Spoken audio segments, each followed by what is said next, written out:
Hi, this is Pam, Flower Patch Farmhouse, and we're in the greenhouse again. Today I am going to share with you how to propagate boxwoods from cuttings. And this is a really great way to get a complete hedge on a budget. Pick varieties that are no longer patented, because that way you're not infringing upon someone's patent by taking cuttings. There's tons out there that are no longer patented, or their patent has run out. So let's get started. Here's the plant we're going to take the cuttings from, and I want you to notice that there's new bright green growth of this new green. See how this is bright green? This is all new growth, and these little stems coming up here, that's what you want to take cuttings from. I have my pruners here that I'm going to use, some nice sharp pruners, and I'm going to take some cuttings. Now I want them to be a good length, and so I'm going to take it down here. This one I would say is 4 or 5 inches, and I'm just going to cut right down here, and then I'm going to remove these side shoots. Now actually I could try to root these as well, and I'm just going to cut, here you go, the side shoots off. And then, let me get this stuff moved out of the way. Forgive my potting bench here, it's pretty grubby, but this is not a frou-frou greenhouse. This is a real working greenhouse. So here's my cutting I just took, and I cut off the side shoots here, and now I'm just going to kind of work down the side. Now you could just pull these off too, make it easy. Let's not get too fancy here. Cut these off.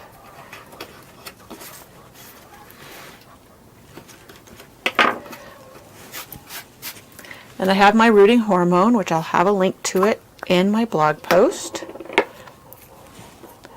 So I'm putting it in there, and then I have some loose draining soil. I have my DIY potting soil that I use for a lot of things, and even it will work for this if you want to.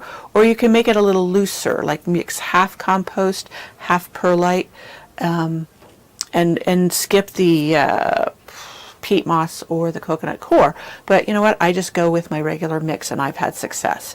So let me get you some pots, and I'll be right back. So here's my pot of soil. And I'm just going to make a little spot over here to put my cutting. I sink it down in there good, and I pack it down. You can take out some of the top or some more of these side, but it's not necessary. And I'll continue to do more. Oh, let's see, let's do another one over here. Same thing, just pinch off these leaves.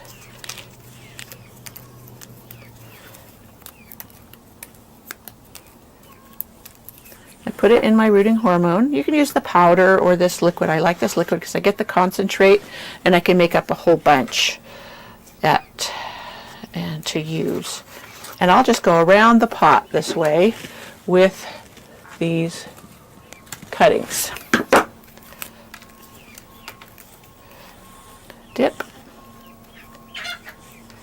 and put in there. I didn't bother. Got an ant crawling here. Let me kill that thing. Yes, I know. And like I said, you can actually put in these side shoots that I took off. They'll be shorter, but no big deal. They can also root. Dip and put in there. The stems of those are not quite as sturdy as those, but you never know. They may root faster. Doesn't hurt to practice. Not practice, but experiment is what I mean to say. Okay, now there is a theory that putting it around the edges prevents it from drying out as quickly. I don't really know if that's accurate, but I do line the outside, and sometimes I put one in the center, and then you water it well. I will water it after we're off camera. You don't need to see me do that per se. And I wanted to share with you, I pulled one out that I had started. I actually did this one last fall, and you see these roots coming out, and there's actually new growth coming from down there. But look how well that rooted. Now I took this one at the wrong time of year. I did it like in fall, and I kind of overwintered it in my greenhouse here, and I was thrilled to see some new growth here, so I knew it had rooted.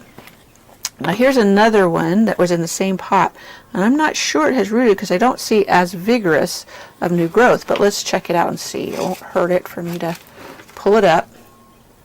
And you see that one didn't. There's no roots on that one, and it was in the very same pot as this one. So that is why I take lots of cuttings and try them out.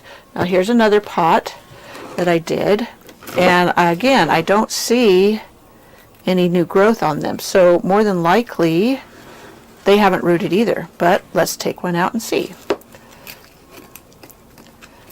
Now this one's catching, see?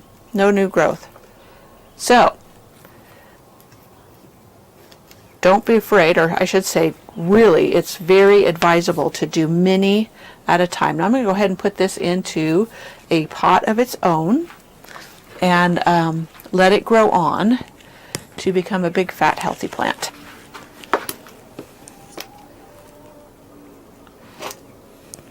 So I'm going to put it down in there. The soil is already moistened, and I'm just going to add soil up to where it was buried in the other pot. And there, I will make sure this stays watered and can grow on to be as big as the parent plant.